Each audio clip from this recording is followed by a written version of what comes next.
are the New York Knicks. I'm back in the New York groove. Well, it's the Knicks. New York. We are the New York Knicks. New York. For this new season we're about to enter, the Knicks is taking no shorts, just like winter. New York, New York. New York be about the Knicks, huh? But the best thing about New York City is K-N-I-C-K-S. Everybody say go New York, go New York, go! Go New York, go New York, go! Everybody, welcome to the New York Knicks podcast, episode 591, part of Dash Radio. How you doing, Mark? I am doing fine. How are you doing? Doing all right, doing all right. We are just getting back from a surprising West Coast trip where the Knicks went 3-2 when we were thinking it was going to go a lot worse. Do you know, I'll tell you, can I tell you how the Knicks are doing right now? Thank you, Knicks Muse, for posting this. The Knicks are now 9-9. They are 5-5 versus the East. They are 4-4 versus the West.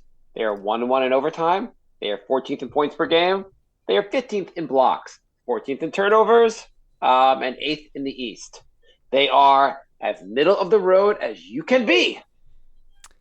I mean, we said before the season started they're about a 500 team, and they're just taking that to the most literal definition you possibly can. Middle of the road in every stat. They are, I mean, it's so 3-2 on the West Coast trip. That was pretty awesome. I guess, like, in retrospect, even though it didn't seem so awesome when they lost to the Thunder and lost to the Suns and the Warriors, they had a nice victory against the Thunder, and I don't know, things feel a little better because of that victory. Yeah, I mean, it's I'm trying to decide, did they look good, or was it a little bit of fool's gold because they didn't play Jokic? Maybe they lucked out a little bit with injuries. Yeah, so they beat the Jazz. Was the Jazz in the? So I guess that was after last show, the Jazz in Denver. Mm-hmm.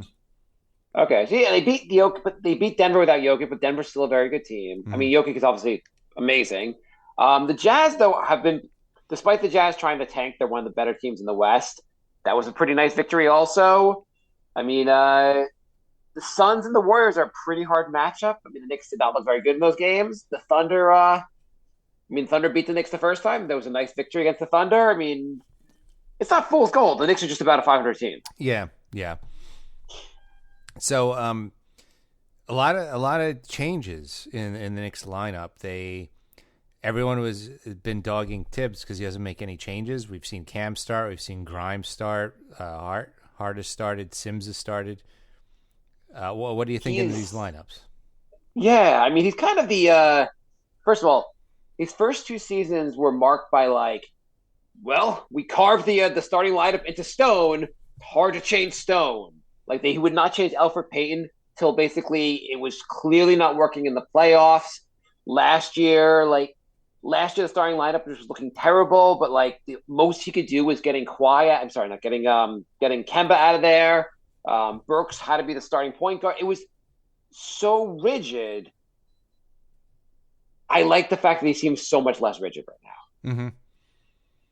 Yeah. He seems a lot less rigid. He seems to be mixing and matching a little bit. It seems like, his knock was he doesn't play the young guys. Rose and Fournier are just out of the rotation now. He buried Fournier on the bench, which makes sense. I mean, like, it's just it's a move, a very not Tibbs move. He went to nine guy rotation instead of 10, and I think for this team that works. I think we got an email. Do you want to read that email we have where they asked us to defend Tibbs? Sure. First, since I have it up, I'm going to read this email first. Okay. The NBA season's heating up, and there are still so many unknowns this season. Will the Knicks stay 500? Will the Jazz keep playing playoff basketball? When I'm looking to get in the action, I bet with DraftKings Sportsbook, an official sports betting partner of the NBA. New customers can bet just $5 pregame moneyline on any NBA team to win their game and get $150 in free bets if they do. Wow, it's $150 now. Oh, it's pretty good, actually. Yeah. Check this out right now. Everyone can earn up to 100% boost with DraftKings stepped up same game parlays. Go to DraftKings Sportsbook app, place a same game parlay, and combine multiple bets like which team will win, total rebounds, and more. The more legs you add, the bigger the boost, the bigger your shot to win. So I actually won over $100 on a $5 bet last week. So that Someone's bragging. Yeah, I did a same game parlay. I combined the 7 or 8 legs. They all hit. Just like the last minute of the game, and awesome. So that is awesome. Download the app now. Sign up with code NYKP. Place $5 pregame moneyline bet on any NBA team to win their game. Get $150 of free bets if they do. That's code NYKP. Only at DraftKings Sportsbook. Minimum age and eligibility restrictions apply. See show notes for details. All right. So that is our sponsor. Jay writes, "Hey Jay, can you please make a good argument as to why Tibbs is a good coach in the modern NBA? Also, can you finally admit Melo was 100% better than Randall?" Let's start on the Tibbs thing, and you can move on to Melo in a second. Okay. So I will give credit Tibbs. He gets a lot of crap. I will give him a lot of credit, though, for the fact that he is trying new things this season. He is changing lineups. He has tried. People were like, he's too rigid with starting lineup. Change that. He's too. He won't play Obi and Randall together. He's doing that. He's trying a lot of different things. He's benching some of the vets. He's limiting Rose's minutes, limiting Fournier's minutes, or not even giving Fournier minutes. The last 2 games, suddenly, especially last game, Deuce McBride was part of the rotation. I guess Rose was out. But first guy off the bench too. Yeah, he's trying guys out. It looked pretty interesting having Deuce McBride out there. I wish if Deuce could play offense, he'd be such a nice player to have. Yeah, I mean, I don't understand what happens in the G League because he puts up like 40 a game in the G League. He's unstoppable. He gets to the pros, he can't hit a goddamn shot. I mean, it's just different level of talent. Look what Dwight Howard's doing over in Taiwan. Oh, what's he doing? I don't even know. What is he doing over there? Oh, he had a game that was like 38, 20, and 4, and I think he attempted like 10 threes, and he hit 4 of them. Like, apparently wow. he's just shooting outside shots the whole time now, and like going coast to coast. I'm just saying, like, when you're not in NBA competition, it's easier to put up gaudy offensive numbers. I did watch a clip of I remember last season, McBride had like a big game, like 35 points in the G League, and they had a highlight clip. And I was like, oh, so they're like, most of these are like uncontested layups. I can see how he gets all these points. Yeah, exactly. Like it's like the G League kind of looked like the All-Star game, basically. Right, it's like first quarter of the All-Star game vibes over there. Yeah. It seems to be a lot harder for him to score in the pros. But like the last night they had against OKC, at one point it was Deuce, Grimes, and IQ out there. And IQ has been playing, despite his inconsistency on offense, his defense has actually been pretty good. So you had 3 of the better defenders on the team. It looked kind of awesome. Yeah. It was like every play, like basically every time OKC went down the court, Knicks were like, no, we're taking the ball back. And then the Knicks would go down the court and just miss a shot. And they'd be like, okay, well, we're going to stop you again from scoring, but we're not going to score either. So there's a lot of players on the team that are either really good at offense or really good at defense, and not a ton that are good at both. We don't have what you call complete players. Who would you say is the most complete player on this team right now if you combine their offense and their defense? Well, or who has the potential to be the most complete player? I would say this is a really tough one. Cam Reddish. I was going to say Grimes, but Cam also. They're One the of only those 2 two, guys right? that play both sides of the court really well. Yeah. I mean, Jalen's awesome on offense. His defense is a little lackluster, or just like because of his size and so forth. And it's not terrible defense, but most guys don't play both sides of the. Would it be crazy for a lineup to have? We're out there with Brunson, then we're out there with Cam and Grimes in the starting unit. Move move RJ to the bench. Would that be insane? Would RJ stands lose their mind? They would, but Cam and Grimes stands would be super happy. Andrew says Grimes is the guy with offensive, defensive, best, well-rounded player.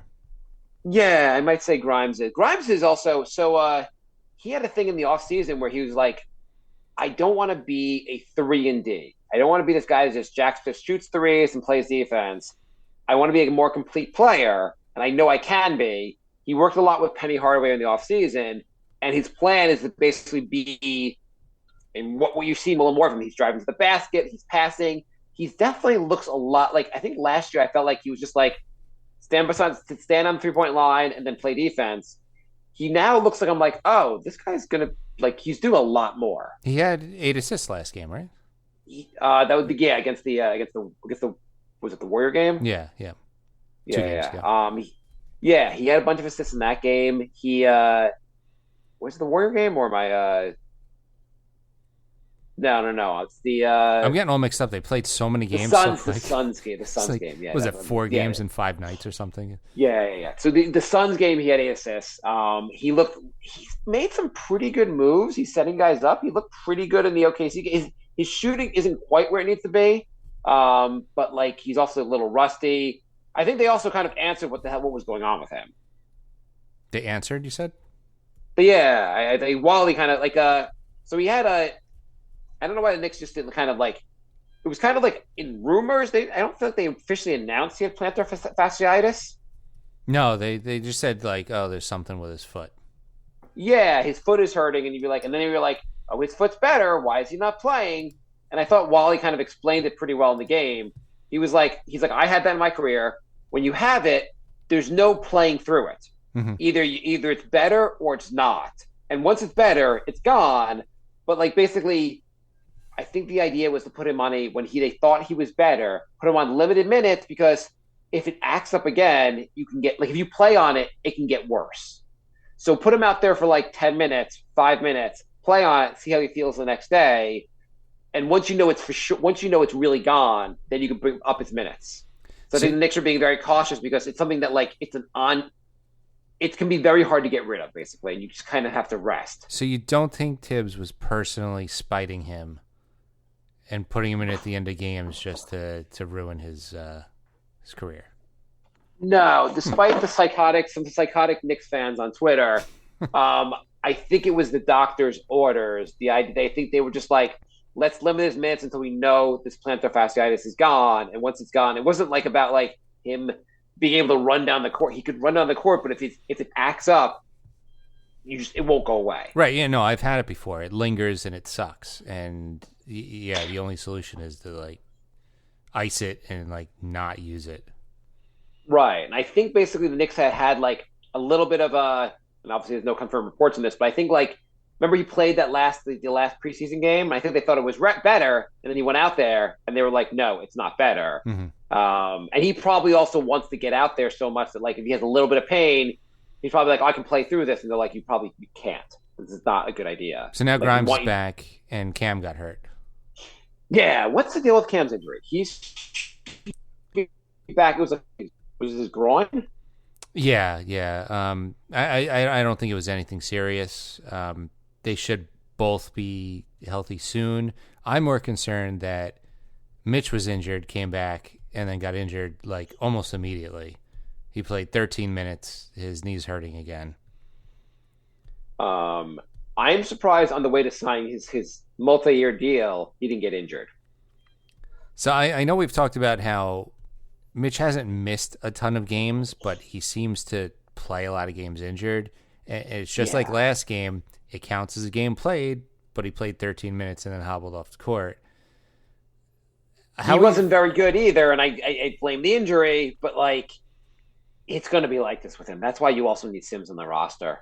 Yeah, my multi-game parlay, I went wild and bet 6 points on Mitch, and he ended up with 3.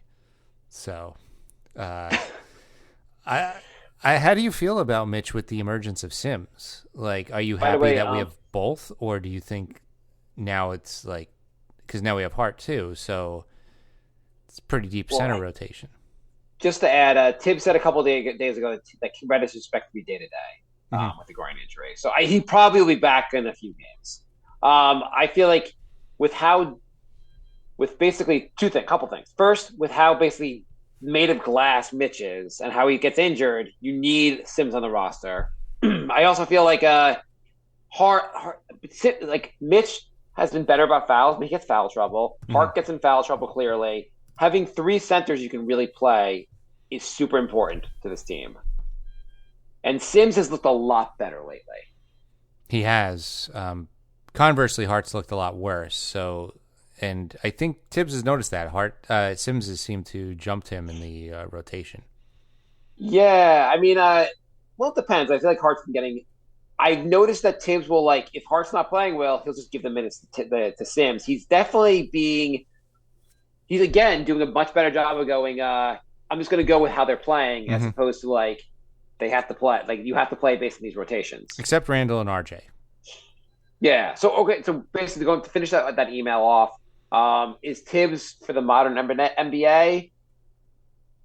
I mean, he doesn't really value the 3-point. The thing is also the covering of the 3-point line looked a lot better when he had Grimes out there. When he has guys who can play defense, it looks a lot better. Part of the issue with the 3-point line is Randall is pretty lackluster on D, and so is RJ. And they when they're out there, it's really hard when a bunch of your guys on your team don't give a lot of effort on defense, or just get lost on defense too often. Infectious too. Right. I have to say, as much crap as people give on Randall, RJ's been pretty lackluster in defense. It's not like he's done a great job either, and I think that's also hurts the team a lot. It does because, I mean, Brunson tries, but he has limitations on defense. So if Randall and RJ are both also stinking, you're not going to win a lot of games with 60% of your lineup being bad. There was a thing, Knicks content creator on Twitter would put up a video of a guy basically, I forget who was on the OKC, but kind of breaking to the basket, and Randall makes little attempt to guard him at the basket. And he's like, first of all, I don't know why you're posting negative content about Randall or anyone else if the Knicks have a pretty good win and Randall plays pretty well. But I looked at the clip that he posted, and I'm like, yeah, the guy going to the basket, RJ just watched the guy run right by him and did nothing. Why are you singling out Randall for this play? RJ did terrible on that play also. It was the whole defense broke down the play. There was one play where Giddey went just coast to coast along the side and then just ran along the baseline and got a layup, and nobody stopped him the entire way. I think this is the play. Yeah, the same play. Yeah. That was Giddey? Yeah, I think it must be Giddey. Yeah, I feel like you can bash Randall for his defense, but it's not like he's alone in playing poor defense. No, he's definitely not alone with that. It's been an issue, which is weird for a Tibbs team. And yeah, I'm surprised that he's not yanking Randall and Barrett and just saying more often. Yeah, just even if it's for 2 minutes, just be like, look, every time you slack off on a play, I'm gonna pull you out. It is frustrating that he does not hold guys accountable as much as he should. Obviously, people get a lot of people complain in particular about the fact that he does not hold Randall accountable. Why do you think he doesn't hold Randall accountable more so than other players? I mean, everyone was questioning what was going on last season. Maybe he's super moody and super emotional, and he's worried he's going to go off the rails. Yeah, you think that's a possibility that he's a wild card and he doesn't want to set him off? Yeah, maybe he's like, I got to coach this guy differently because to get the best out of him, I cannot treat him like everyone else. Mm-hmm. I mean, some players are a lot more emotional and a lot less receptive to criticisms. Yeah, and so maybe he's telling him, you got to play defense, and Randall thinks sometimes Randall does. Mm-hmm. Sometimes he doesn't. I don't know. Sometimes he gives good effort. His offense has been a lot better this season. No question he's playing a better offense. Yeah, definitely. I would like to still see him. I mean, everybody on the team I would like to see move the ball around a little more. I feel like a lot of the guys get tunnel vision. There's not a lot of and I guess it's hard to make the argument about Tibbs being a modern NBA coach in the sense of he doesn't give a modern offense. There's not a lot of movement, a lot of cutting off the ball, and I find that very frustrating. Yeah, you watch Golden State, and it's just the ball's flying all over the place, and I know they have elite players, but even when their bench goes in, it looks the same. They're swinging the ball around. There's guys doing cuts, baseline drives, and these are deep bench guys that are still doing it. So I would say Tibbs is a good coach, but he's not a great coach. Yeah, I mean, I'm fine if the Knicks move on from him, but I don't know if if you hire anyone else, they're going to be that much better with this roster. But they could be better with the offense, especially. The roster's limited partly by the players and their willingness to play defense like Randall, I guess. And as far as the other part of the question, I admit Melo's 100% better than Randall. I will not say 100% better. Melo was really, really good, but I think people are forgetting how bad he also was on defense. People are focusing on Randall. Melo's better than Randall. I mean, you can kind of just Melo's better. Melo's better. I'm not, but I don't know. People are making it's so much better. Melo was better, but I'll admit Melo's better than Randall, but I'm not going to go. I'm not going to say he was light years better. Oh, by the way, so this is Randall's numbers since in November. Just he was okay in October. For 12 games in November, Randall is 48% from the field, 36% from three, decent, almost 79% from free throws. Pretty good. True shooting percentage of 61%, 22 points, 8.5 rebounds, 2.8 assists. Okay, I mean, if we could get the assists up to 4. I mean, assists also. I mean, part of it's that the ball's not going through him as much. There's no shooters on the team too, so part of a big man getting assists is penetrating, posting up, and then swinging it out to the 3-point shooter, who the best 3-point shooter is not playing anymore. So, but I think you have to say his numbers on offense are exactly what you're looking for, basically. Yeah, at least in November. These are pretty efficient numbers. These are pretty solid numbers. And the turnovers aren't as bad either. Yeah, the turnovers aren't as bad. He's been playing pretty. I mean, the turnovers aren't amazing. I mean, not amazing, but he's been playing pretty well. The problem is on the defensive end. He's fine on offense. Yeah. He's fine on offense. There's so much Randall hate out there. I find you can trash Randall after the team loses or you have a bad night. But I don't know if you can completely kill him for everything this season because the whole team's not playing defense except for a few guys. And his offense has been on many nights lately, he's one of the few guys that can score and score efficiently. Yeah. So I feel like people are giving him a little bit too much crap. Do you think people are overrating Obi just because of their hate for Randall? Yes, 100%. And I like Obi. I'm not convinced that he's he hasn't shown much other than being able to go on a fast break and catch lobs, and he hits the baseline 3. He does those two things exceptionally well. But in a half court offense, he doesn't really do much. Defensively, he's not better than Randall. So I don't know. If he can shoot some mid-range shots or do anything in a half-court offense, I'd be more convinced. So I saw a funny discussion on Reddit. I just thought this was funny. Someone was talking about John Collins, and they were saying, you've watched Collins play, so Collins is not great at creating his own shot, but he's good around the rim, he's a good rebounder, he's a good scorer, not a great three-point shooter. But generally, he's a good contributor. You have got other guys who are more ball dominant. He's a good addition to the team and can, that Atlanta's somewhat looking to move on from him. But they were making a point about Collins being a guy that can fit in well with an offense, even though he can't create his own shot. And so someone responded yeah, they're well, Obi can get where Collins is, in 3 or 4 years.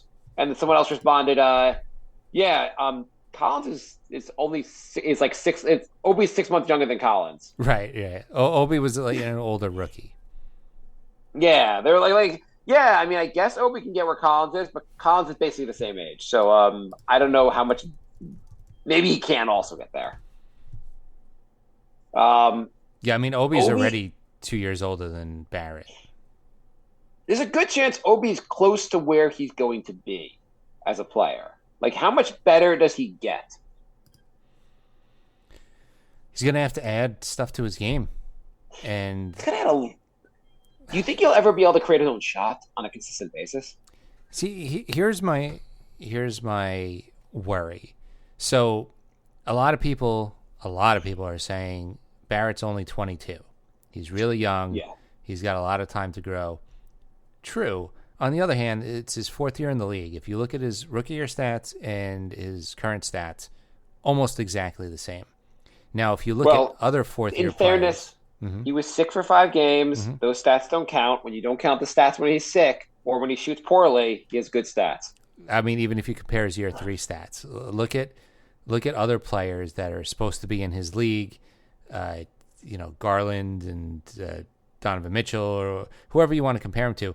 There's clear improvement year to year, and I don't see that from Barrett. Barrett started off good, but he hasn't moved the needle from good in 3 years. And that's you haven't heard about the year 5 jump? I think like 2 players have done that. I mean, I'm just saying it's not very common in the NBA for a player to basically flatline for 4 years, or even 3, and then all of a sudden like get really, really good. So Barrett might just be a good player and not what we were hoping. Yeah, so his 2-point percentage shooting is getting a little better. His free throw shooting is getting a little better. He's being a little better about finishing around the rim, except for those 5 games when he was terrible, when he was sick, and probably should not. His minutes should have been limited in those games. Yeah, I don't know. Do you like the ceiling on RJ? Maybe he's just a good, solid player. And I wasn't trying to knock him by putting him on the bench unit. I think you just look interesting to see him with more minutes. I think maybe we split up the Randall, like less Randall and RJ together. It might be helpful. Yeah, because I think they're both better when they're the focal point of the offense. And so if you make RJ the leader of the bench, it might work out better for both. I'm still talking about him getting like 30 minutes a game, and Randall also, but they don't have to be like staggered their minutes. Yeah, they can be a little more 15 minutes separated. And I think it'd be interesting to see the offense with Grimes and Cam together.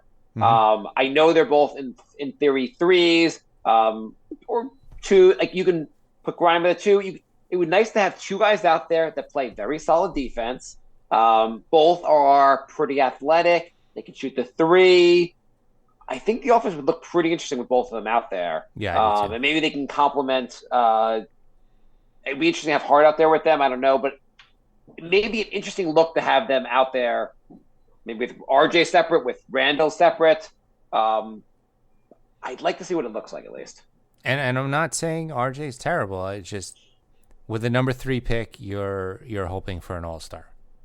Right. And Obi, I just feel like Obi is a little, much as we'd like him to be, and I know I've said before I wouldn't mind Knicks move on from Randall and just start Obi, but I think the more I watch him, the more I feel like I'm lying to myself if I think he can really be an NBA starter.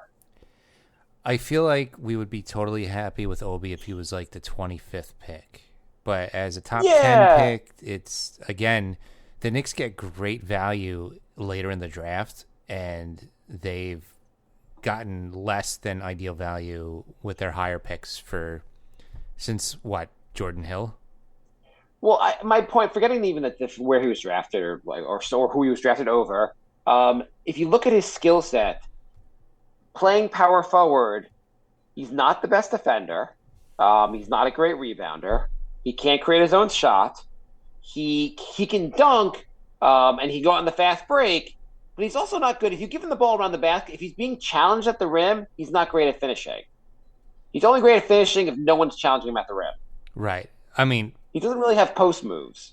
No, but he's so fast. He's not challenged at the rim a lot just because he gets down the floor before everybody. So he was 2 for 11 versus OKC. He was challenged a couple times at the rim and just didn't look very good when he was challenged. Yeah. He missed some easy shots, or what should have been easy shots. His 3-point shooting is tremendously improved. Yeah, he definitely worked on that. That's That's been huge. That's keeping him on the court. He's a very useful player. I just still think he might be a guy that like provides energy off the bench, and some nights needs like I think everyone's correct. Why is he only playing 15 minutes? Why is he only playing 18 minutes? Maybe 18 to 20 minutes is the right amount of minutes for him. Yeah. I know everyone saw what he did last year with IQ in those last 10 games, but those were kind of for the most part, those were kind of G League games. Like they're not indicative of what like it would be like for him playing every day as like 30-minute a game player. The last 10 games of the season are so weird because you got teams that are locked in their playoff spot and they're just kind of coasting to the rest of the season, or you got teams that are so far out of the playoffs they really don't care anymore. So like, it's great that IQ and Obi played well, but I don't think the last 10 games of the season are a good gauge of what they would do in the heat of a season. So we've gone pretty far in the show. You know what we haven't really talked about? We have not talked about the fact, of the brightest of the bright spots, Brunson is still looking goddamn awesome and is a borderline all-star. Brunson? So what is this team's record without Brunson? I saw someone like on Twitter, and I spent too much time on Knicks Twitter, but just like being like, saying that Brunson somehow was holding RJ back, or Brunson was not a great, I don't know how anyone could knock Brunson and be a Knicks fan. He looks goddamn awesome. Knicks are 9-9. What's their record? 4-14, 5-13. Like, yeah, I think they're 5-13 without Brunson. Like, he's been huge. Yeah, it's like the Knicks haven't had a good point guard in like 20 years. We finally got one, and everyone's like, well, now he's holding players back. And I was like, I don't agree with that at all. I think he's such a great addition to your team. He can play with the ball or without the ball. He's great off the ball also. He played off the ball with Doncic. He can get points when he needs to. I know maybe some people are criticizing him for taking too many shots. If you look around the guys he's got to pass to, I'd be taking a lot of shots also if I was Brunson. Yeah, he did play a little bit of hero ball against the Thunder yesterday, but he hit like almost all those shots. So he had some crazy. I don't know why he can't shoot threes, because his touch within like 15 feet of the basket is crazy good. Yeah. He also came close to tying the Knicks the record for most free throws consecutive. I think he hit like 40 something free throws in a row, but did not equal Courtney Lee's record. But he's a great shooter. I have no complaints with Brunson, really. Like, I don't know what people were expecting, but I feel like he's met every expectation for him. Yeah, it's not, and he hits guys when they're cutting. It's not his fault that the offense is not emphasizing cutting. Mm-hmm. But I think he's done a great job. If I had to think about where I want to pair him with, I feel like it'd be nice to pair him with a guy like another point guard even, who can play some defense. Maybe the guy that the Hawks got would have been a pretty good addition to pair with him. Yeah, Murray would have been quite an excellent pairing. They would have been great pairing to have together. I like the idea of having two guys that can really handle the ball and run the offense together. Andrew said he'll improve at threes. Awesome. What did you say? Andrew said he'll improve at threes. Yeah, I tend to agree. He's shot below his career average. So it'll also help his three-point shot if the Knicks have other threats around him. Yeah. If you do that Grimes Cam lineup, then you have threats at the three-point line down the line, and that opens up the floor a lot. I think the Knicks are currently the worst three-point shooting team in the NBA, which is the modern offense that Leon Rose has built. I didn't check in the before last game, but the game before that, the Knicks had one player shooting above average from the three-point line. Everybody else was below. That one player being... I'm not going to count Svi because he was like 3 for 3, but... Yeah. Who is... I don't even know who's above average right now. I know... is it Cam? I think it was Cam. I mean, Grimes had just got back, so I'd probably you wouldn't count him anyway. Currently, the Knicks are second at the last. Only the Lakers being worse, and they are shooting 31.6% from three. Awesome. The Nuggets, who the Knicks beat, are shooting 40% from three. Cleveland's shooting 39%. It's a lot easier to win games if you can hit some 3-point shots. Yeah, it sure is. Not a lot of teams in the top. Everyone that's near like the top 10 are all a pretty good team. If you can shoot threes, and if you can't shoot threes, it's some of the worst teams in the NBA. Though Milwaukee can't shoot threes either. But Obi. Oh, we forgot. Obi was the one shooting. Oh yeah, obviously. Obi's the one guy.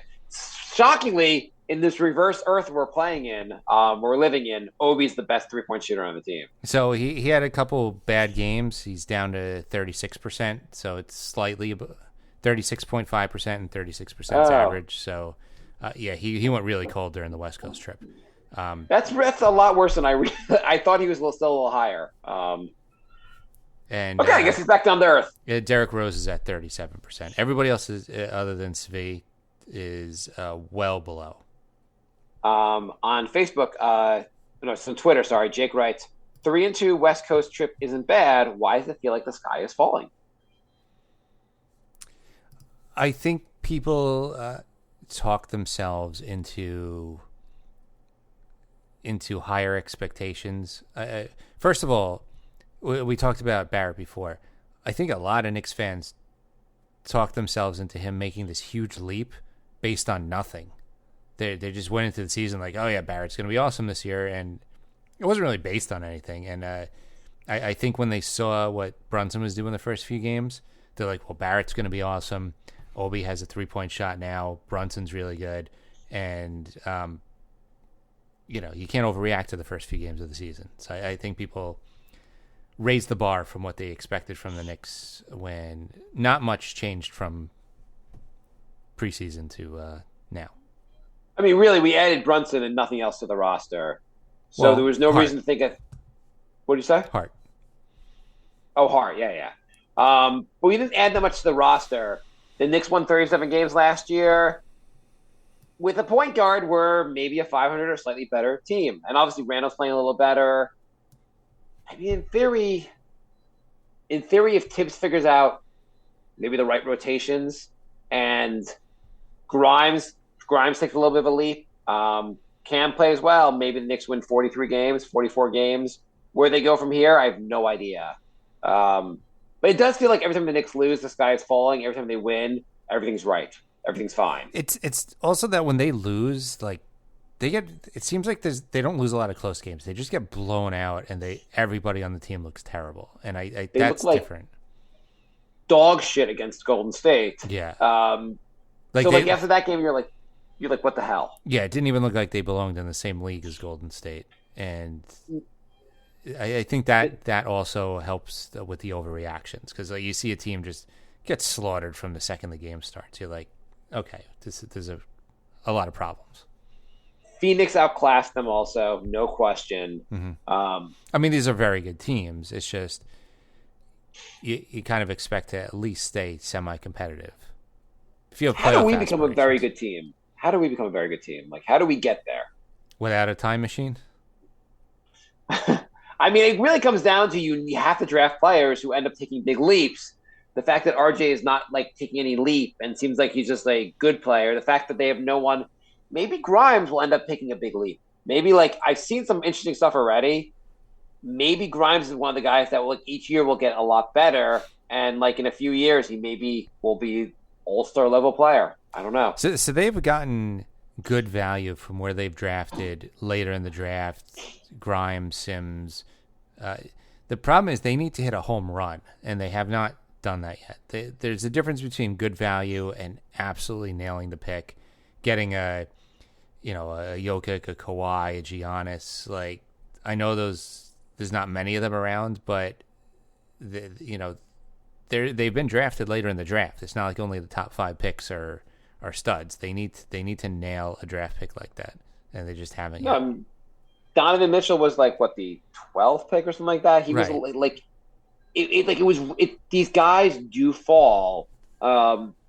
It's hard to say right now who the Knicks just punted on a draft pick. They didn't even draft anyone this past year. I guess they drafted Trevor Keels in the second round. Doesn't really matter.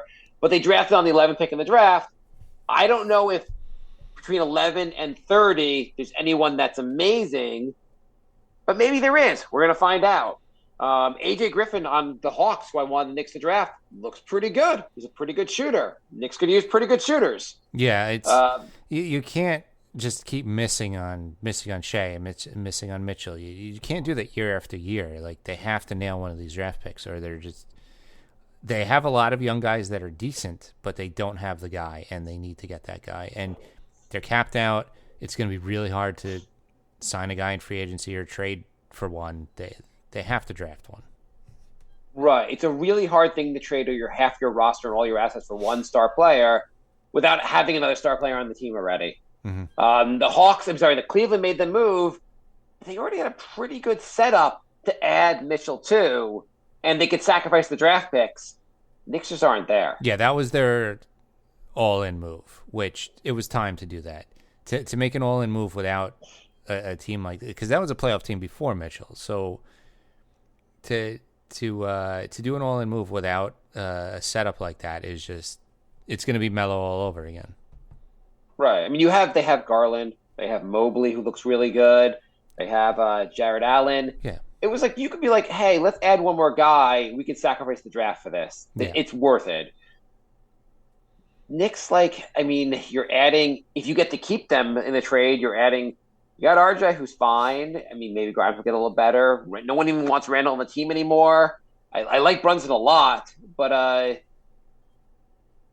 feel like you have to they have to nail a pick in the draft. It's really hard to improve this team without doing that. Yeah. I mean, there's very few teams who are really good without drafting one all-star level player on their own. Who's a good team right now that didn't draft at least one player that's an all-star?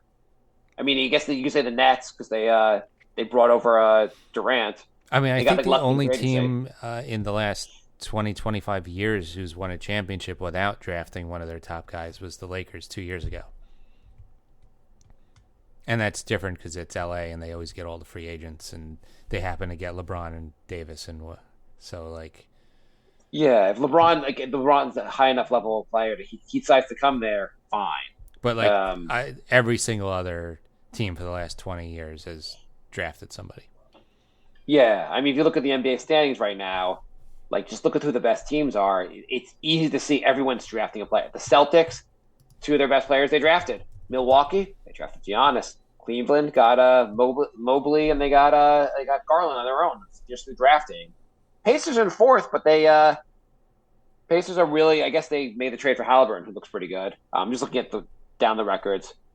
They also have, isn't Beauchamp playing incredible right now for them? Yes, he's playing really good. What's his name? Beauchamp, I think. Beauchamp. That's right. Beauchamp. I don't know. I'm probably mispronouncing it, but you know what I'm talking about. I'm talking about the rookie they got. Yeah. It's not Beauchamp. It's I'm probably messing with the name. It is, as I Google, let me figure it out. It's God damn, what the hell is this guy's name? It's definitely not that sounds nothing like his name. No. No, it's not. Oh, Mathurin, yes, but Bennett Mathurin. He's been playing great. Yeah, they drafted him. You go to the West Coast, go to the West. I mean, the Jazz actually have the best record right now, and I don't think they have anyone they drafted. That probably won't. That probably won't last. But anyway, the Suns obviously have Booker. Anyway, everyone gets the point. General point. Johnny Guitar writes, culture isn't just defined by playing the group and the coaching staff solely. Also, the fan culture needs to change if we expect the team to move forward. Rising tides. I'm tired of giving up on players in the short term when it's the whole gearbox that drives the car. The reason no one wants to play for us. The reason no one wants to play for us is us. Do you think the fans turn on players too fast, and do you think that makes it harder to build in New York? I think there is a large portion of the fan base that turns on players too fast. I don't think that's why it's too hard to build in New York. I think the front office has made so many bad decisions. It doesn't even matter who's in the front office. We can go through every front office since we started this podcast, and they've all made so many bad mistakes. That's why it's hard to build in New York. I don't know. The Knicks looked pretty good for a decade with Patrick Ewing because they drafted Patrick Ewing. The Knicks can be and the fan base kind of turned on Ewing at times, but the Knicks can build a good team. You just need a better front office. You can't blame the fans for poor drafting or poor. Every guy we sign in free agency, every guy we sign to a long-term deal, we want to get rid of immediately. That's, I guess, the fans are getting frustrated with players, but also we signed some frustrating players also. Evan Fournier, fans get turned on him, but he's also not been that good. Yeah, it's also, I think it's worse now because it's just been so miserable. Even when they make the playoffs, it's been we won one playoff game and that's it. At least in the 90s, even though they weren't winning championships, they were going deep into the playoffs every year. So it's easier to stomach some of these things. Social media also plays a huge, it just basically amplifies the negativity. Yeah. If you're a player, you go on social media because it's one thing to hear the fans are booing you at the stadium at the an arena. You go on social media, Knicks fans are just crazy people. Yeah. Keith writes on Facebook, it's hard to see it stunting Sims' development. I wouldn't say that.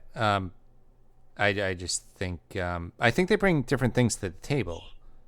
Hart's more of an outside guy. Sims is under the rim. I just think it's unfortunate that you have Mitchell and Jericho as kind of redundant at this point. I think we're going to have one guy injured all the time. I'm fine having the three centers, especially because Sims is on the cheap right now.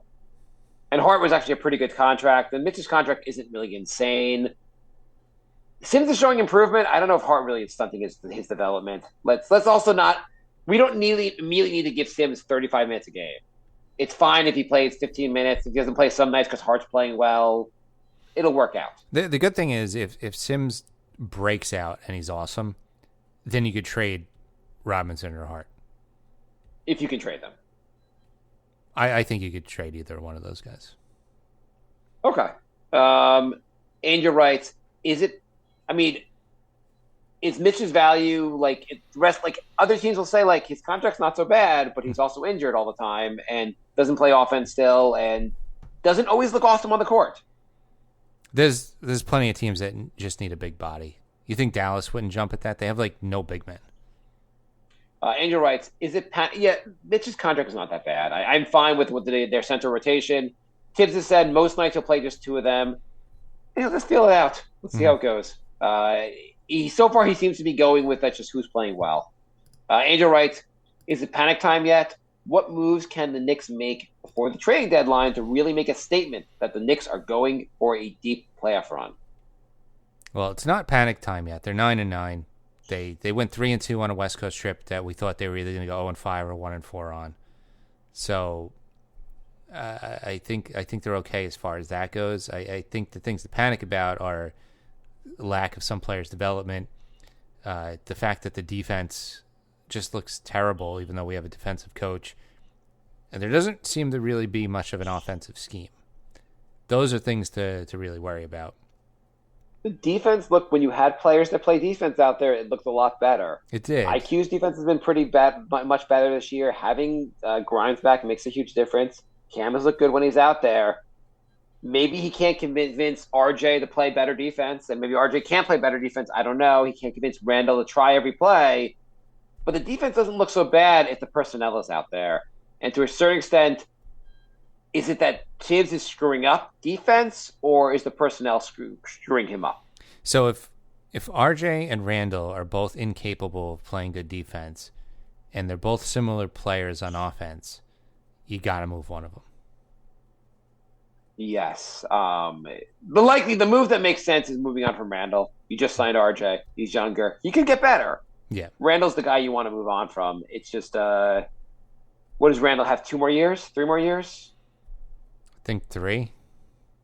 Cool. The Knicks have also, the front office has had the opportunity. They could always have done the Westbrook trade and cut Westbrook. They could have always done something. Mm-hmm. And the Knicks really haven't made a strong effort to get rid of him because they want something for him. I don't know. I think they really like him. Even if you look at all the promos, it's Randall's face everywhere. You don't even see RJ on the promos. They seem to really there's something like when the Knicks were scouting Brunson, they brought Randall to see him play. I think the front office really believes in Randall. Yeah, I do too. So there's been talk the Knicks are shopping around or open to listing for Obi and IQ. And the rumor is that they just don't want to pay them in the offseason. Not that they have to pay him this offseason. They could wait a whole other season. Yeah. What do you think about the fact the Knicks are now we're going to shop some of our young players? I mean, I think you'd be better off shopping Rose and Fournier. Yeah. I know Fournier's bad on defense, but for a team that just has their stuff together and just needs a guy to jack up threes off the bench, like Golden State right now, you don't think they could use a Fournier?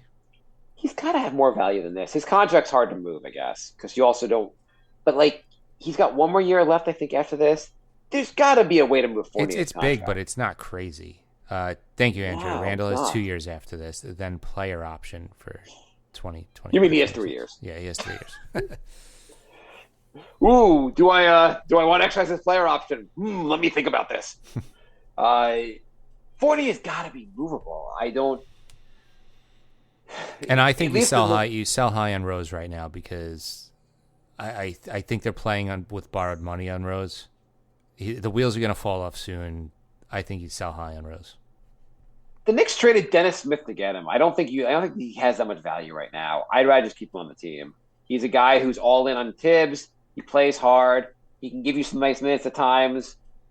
I am totally fine with keeping Rose on the team. I think if you want to win games this year, I think you just keep Rose. Fournier has 1 more year than a team option. But with Rose, anytime he plays, he's taking minutes from either Grimes or McBride or Cam. So, I think it's fine. It'll work itself out. Guys get injured. Rose brings something on them. When he does play, he's had a bad stretches of late, but usually he does bring something. If we're serious about going to the playoffs and having a good year, I think you keep Rose on the team. All right. I don't think. What do you think you get for him? What are you getting for him? I have no idea. I don't know what the market is for for anybody. This team is so hard to gauge. Everyone's so up and down. I never know who's going to show up from night to night. The players look awesome one night. They look washed up the next night. I have no idea what to make of this team. I think other teams will look at Rose and go he's he's about to get injured. He's not giving us a ton. He's having not a great year for the Knicks. I think he has more value to us than we have. These guys are only worth trading if you're going to get a player of value or get a first round pick for them. And I don't know, and maybe you can get a first round pick for Obi or IQ, but I also don't know why trade these guys. You have them. You don't have to give them a long-term deal next off season. You could just say, hey, you can let them go to restricted free agency the following year. Mm-hmm. That's what I would do. You don't have to. That's what they should have done with. In retrospect, they probably should have done that with RJ because they probably should have seen what RJ did this year. Mm-hmm. With Randall, they could have waited an extra year. Yeah. You don't have to get out in front of signing these contracts. Right, and you don't have to trade them either. Yeah, you could have also just said, I know Randall had an all-star year. Let's just see what he does next year, and if he's awesome, we'll just overpay him. Teams really, really panic about that. Look what OKC did with Harden. They didn't want to wait 1 year to see if he developed, and they just traded him and blew up a dynasty pretty much. If they were scared of paying going to the luxury tax, the Knicks are already capped. I just don't see a real reason to move on from Obi or. I think the Knicks will give you enough value. I don't know what you're trying to do with this team, basically. Why would you trade away the young players? There's not much on this team you're going to trade away the young players. Nothing seems to be clear. The team construction, the long-term plan, none of it seems to... I'm hoping one day we'll be oh, I get it now, but I don't understand what they're doing right now. I get it now. Leon's not good at his job. In fairness, most of Rose's moves aren't announced ahead of time, so you get surprised. So maybe they're just gauging value. Maybe they're simply like asking teams what they would get for these players just to have an awareness of what they're worth. Mm-hmm. Yeah, I mean, fielding calls could mean anything. Like somebody could have called and they just answered the phone. Yeah, maybe they're like some team. Maybe they'll say something stupid to us and be like, "Oh, you're giving us 2 firsts for Obi. Can we sign that deal right now before you sober up?" Right. Terry writes, "We seem to have an overload of guys worthy of playing time. To trim the fat, who stays, who goes, or do you think the team is fine as is?" I feel bad for Fournier because he was saying like if he gets traded, he just can't see his family and he's got a kid and like I don't know. Why can't his family? I guess he doesn't want to move his family. Right. Okay. So I feel bad, but I feel like he's probably the guy that you want to move. I think trade in the Brooklyn doesn't have to move. I feel like with the guards, you want to get rid of one and get a future compensation because there's a logjam anyway. Where's the logjam? Everyone's saying we have to consolidate. I don't really see a huge logjam here. Maybe I'm missing something, but it hasn't been a major. The only guy that people really are complaining about that you have some case for is limiting. Like Obi hasn't got a great amount of minutes, but otherwise, who's not playing? Where's the logjam, Jay? Well, yeah, Grimes was injured. So now that Grimes is back, you're trying to find minutes for Grimes, Cam. Brunson's going to play a ton of minutes. Then you have IQ. Yeah. You still got Rose, Fournier, like McBride. That's a lot of guys. It's really not a lot of guys because we solved Fournier. He doesn't play. You can just trade him. Rose does not need a lot of minutes. You said why trade somebody? Well, I'm saying if you're going to trade someone, trade Fournier. I guess you could trade Rose. McBride, let him earn some minutes, see how it goes. It's not like it's not like McBride. You're like, oh my god, I can't play this guy, and he's so good on offense. His defense is nice, but like, what's going to hold McBride back is he can't play defense. He can't play offense until he can hit some shots consistently. It's hard to play him. Mm-hmm. I mean, I like what I've seen from him, but I'm not like going crazy that the Knicks have to play this guy. Aren't most NBA teams supposed to have 15 good players? The Knicks are like, we have 10 guys who might need minutes. What are we going to do?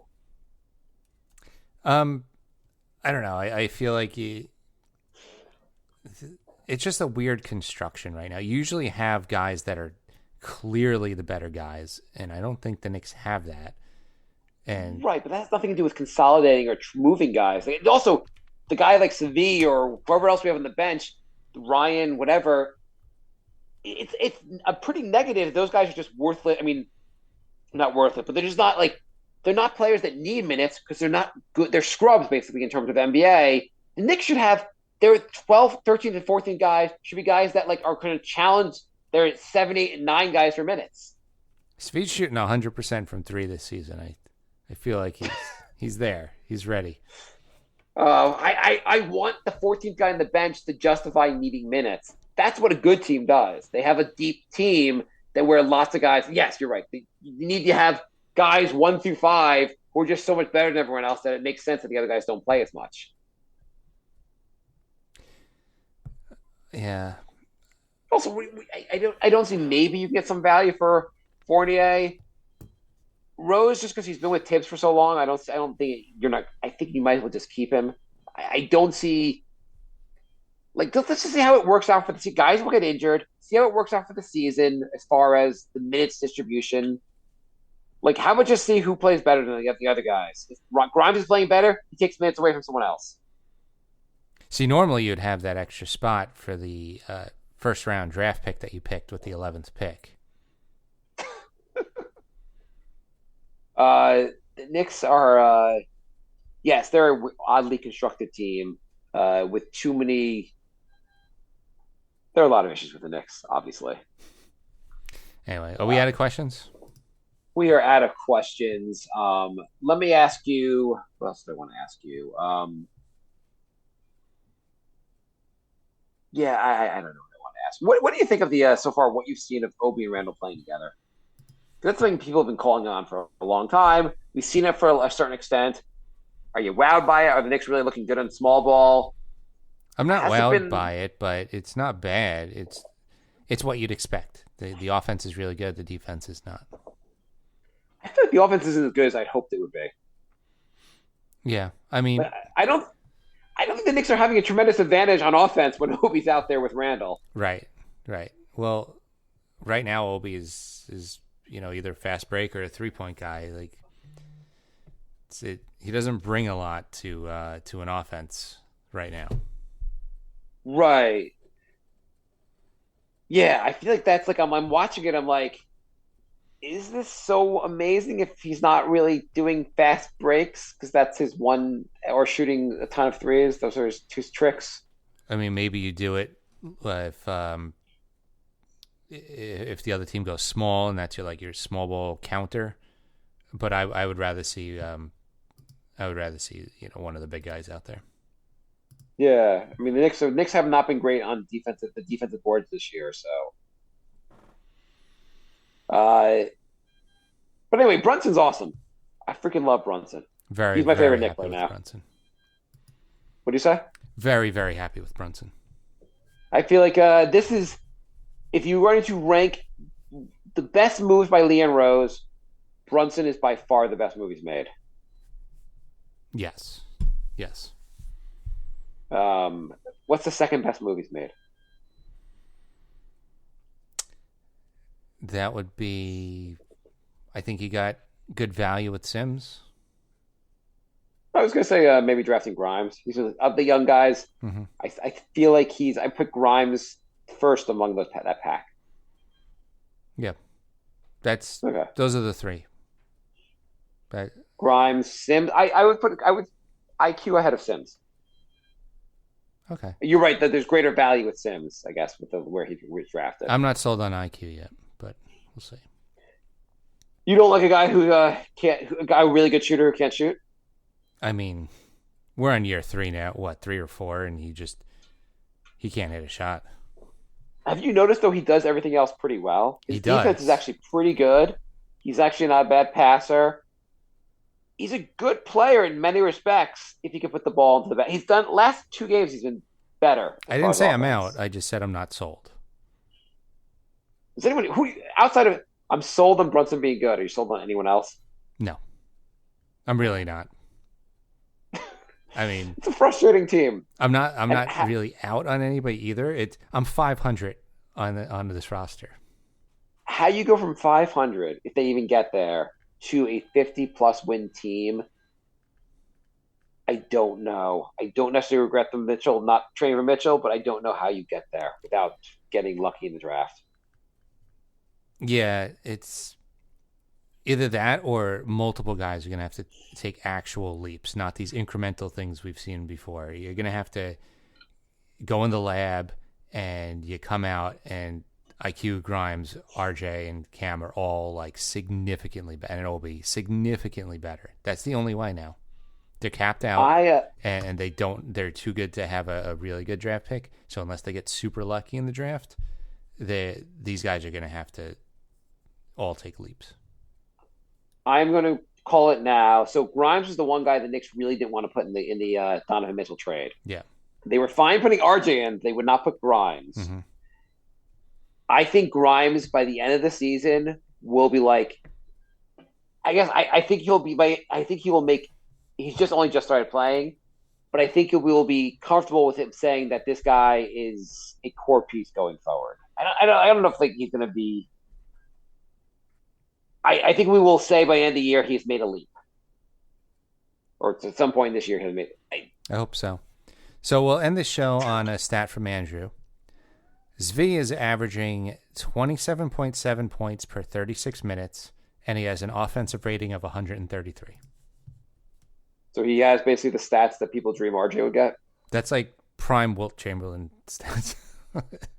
Zvi is really good. I don't know why the Knicks aren't building around Zvi. Okay. All right. So thank you, everybody, for listening. We will be back next week. nyknickspodcast@gmail.com is our email. nyknickspodcast on Patreon, Instagram, Twitter, and Facebook. And there's links on all those places to our Discord. Join our Discord. You could chat with us when we're not doing shows. You could join the show. We have a voice channel, so you can call in. So join Before next show, the Knicks got Portland and Memphis. What do you think? Portland and Memphis. I think they split 1-1. Tough matchup, both of them. It is. They got to beat Portland. I'm just going to say the Knicks are going to split for the rest of the season. They're a 500 team. They're going to split. Yeah, right. The rest of the season, the Knicks are going to split the rest of the season. Yeah. Do we want to plug our newsletter yet?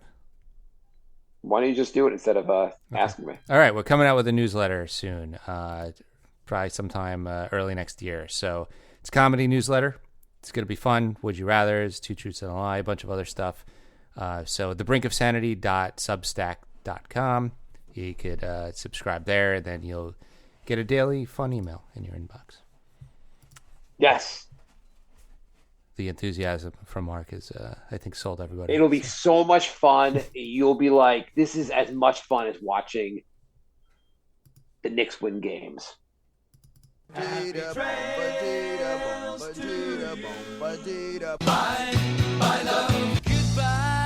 everybody.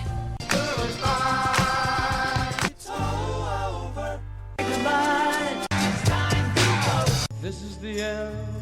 Say goodbye.